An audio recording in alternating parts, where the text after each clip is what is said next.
Hello guys! Hello para sa lahat ng mga Gemini. Okay, Gemini, welcome dito sa aking channel, Kapalaran 888. Welcome. Alamin natin kung anong messages, vibration, gabay, energy para sa inyong lahat.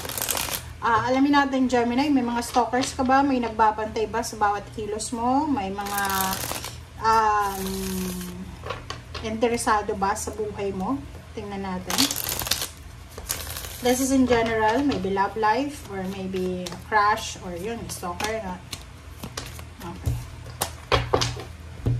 Gemini. Okay. First card natin is Knight of Cups, Death card. My God. Okay, Page of Cups. Alright. Aloka ka, Gemini. Lalaki ka ba or babae? Paki-comment ka sa comment section. Kung lalaki ka, maraming nagkakagusto sa'yo. Tingnan mo nga naman. Okay. Gemini.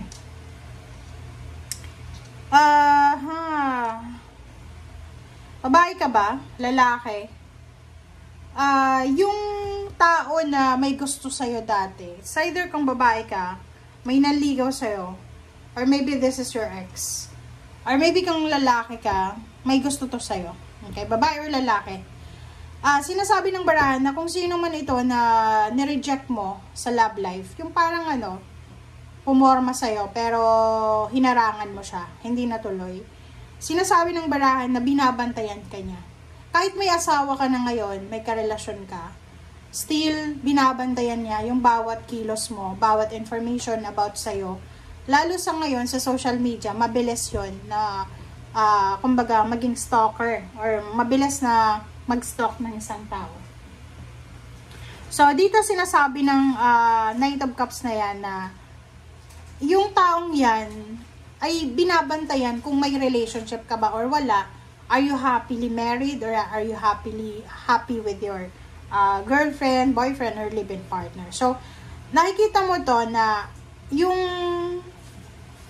taong yan na nagbabantay sa'yo or anong tawag dyan? Human CCTV ba yan? ay nagwi-wish siya, diba? Nagwi-wish siya na sana magkabalikan kayo. If it's your ex. If it's your family members na kaaway mo or wala kayong communication, parang nagdodraw siya ng, like for example, spell. Ginagawan kanya ng spell, ritual, para bumalik ka sa kanya. Yun ang nakikita natin. Okay. Another dito, posibleng tungkol to sa katrabaho mo. Meron kang katrabaho, it's either siya yung superior mo, siya yung boss mo, or maybe mentor mo siya sa usaping pera.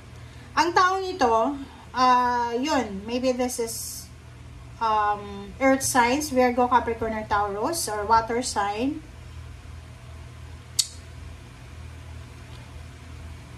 Binabantayan ka niya because parang nagbabantay siya sa kung ano yung plano mo for the next move, for the next year, or next move mo. Parang ganun. Comment down below if you resonated. If you have job, like empleyado ka, etong nagbabantay na to sa'yo, medyo may authority siya. Diba? Pwedeng may authority siya sa trabaho, pwedeng politiko. Binabantayan nyo yung bawat movement mo. Yung mga plano mo sa buhay. Okay? So, High Priestess, sinasabi ng baraha sa'yo dito na makinig ka sa sinasabi ng iyong intuition. Kasi, yun na nga sabi ko sa'yo, mayroong mga tao dito na gumagawa ng rituals.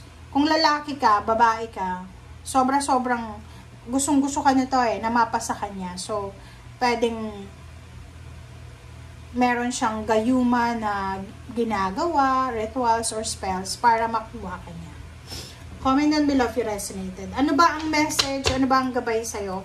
Or ano ba ang advice sa'yo ng universe?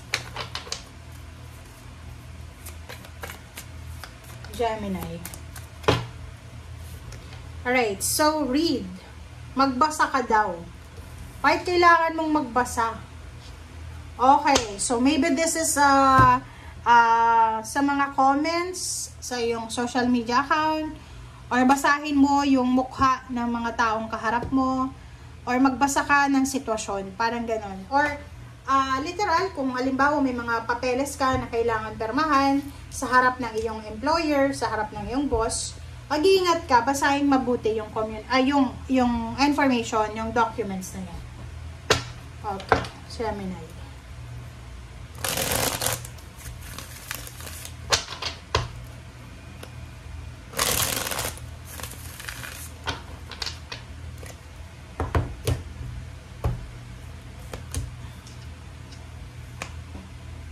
Okay, Knight of Cups, Six of Pentacles. Wow. Yung taong to, Gemini, talagang interesado siya sa'yo eh. 'Di ba? Interesado siya sa'yo. Parang, ano to eh, sobra ka bang gwapo or maganda? Kasi ang stalker mo na to talaga is binabantayan ka na magkahiwalay kayo ng karelasyon mo, and binabantayan ka niya na magkaroon ka ng pangangailangan, financial, kasi anytime na may kailangan ka financial, ready siya na tulungan ka. Yung taong ito, na posibleng nagbabantay sa'yo or stalker mo, yung stalker siya guys, na hindi naman na ini-stalk ka na sinusundan ka sa bahay mo, hindi. Siya yung binabantayan ka sa social media, sa mga kwento, yung parang interesado pa rin sa'yo. Ito yung Nine of Swords, sinasabi ng baraha sa'yo na siya yung ex mo, or siya yung tao na hindi makaget over sa'yo. Yung parang hindi siya makatulog sa gabi, dati, nung magkahiwalay kayo, sa pag-iisip tungkol sa'yo. Page of Cups, wow!